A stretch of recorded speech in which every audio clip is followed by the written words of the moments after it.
Waihaskahalt Buffy Mills, White Limlim. Hi everyone, my name is Buffy Mills and I am running in the upcoming Okanagan Indian Band election. So the other day I did a silly little TikTok video that had me kind of going through the voting process, and the intention was to show how easy it is to participate in our election process and mail in your ballot.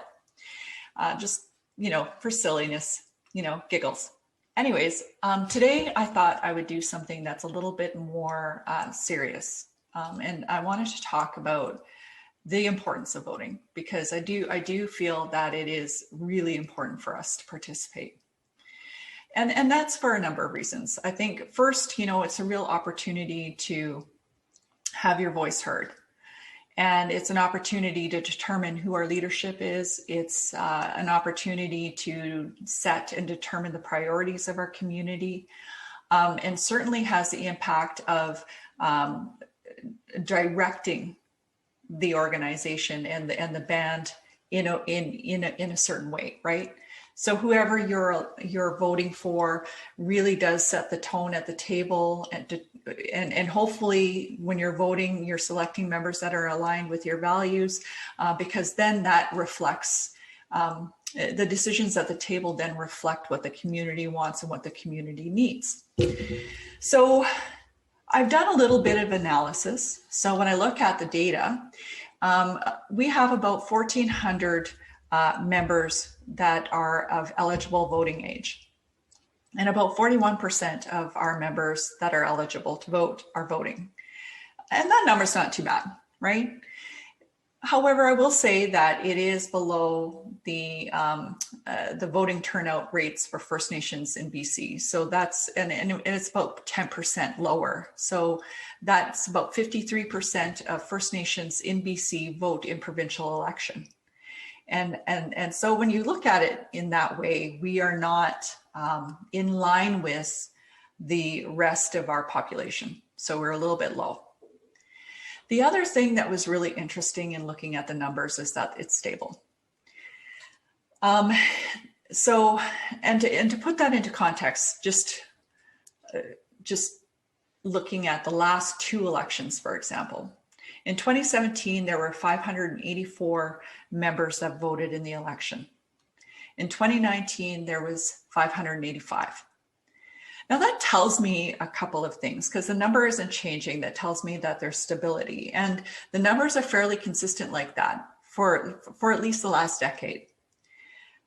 One of the major concerns that I have with that is that it's the same people making the decision every single time. They're determining our leadership. They're determining the direction and priorities of our community. They are determining the legacy. The other thing that concerns me about it is that we have failed to engage youth voice.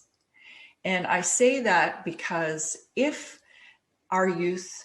we engaged our youth and we were able to capture their priorities and concerns, and they were participating in voting activity, we should actually see our voting numbers increase year after year, each election after each election. We should see an increase because our birth rate is higher than our death rate. So we should expect that voting number would grow, but we're not.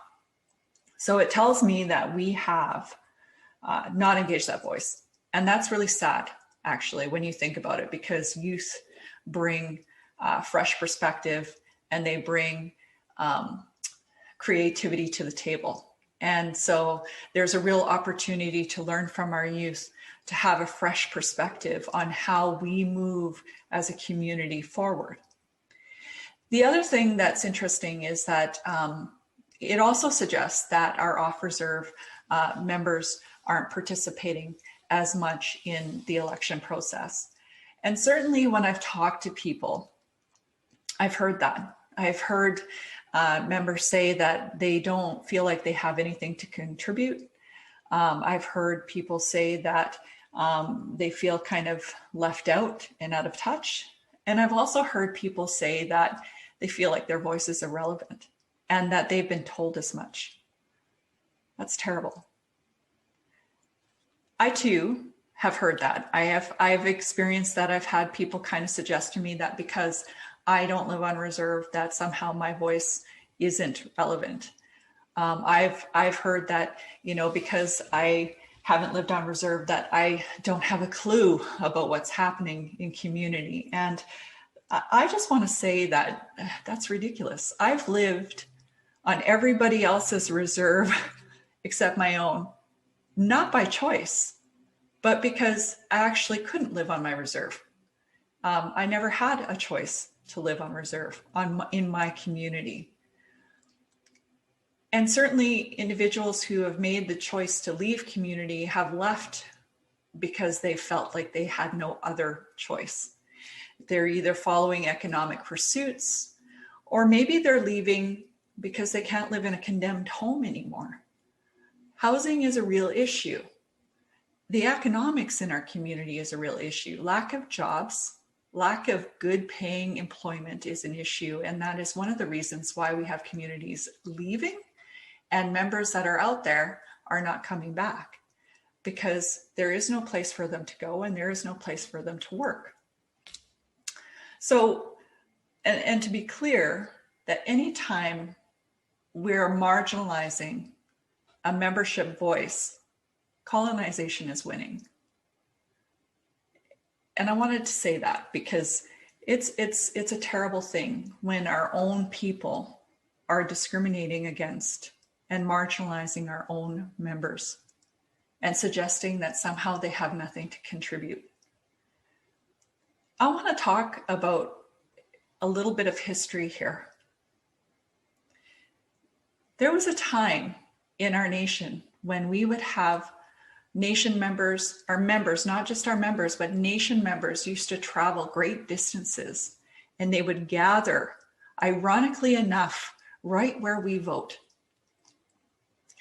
In Kamapalux, where the people gather, was a place where people used to come and they would sit with leadership, and leadership would listen to their nation members and their community members, and they would collect all of those voices in order to make decisions. Sometimes that process would take months, I've been told, right? Of course, I never witnessed it or experienced it, but I was told and have been told that they would sometimes sit as long as it took to collect all of those voices.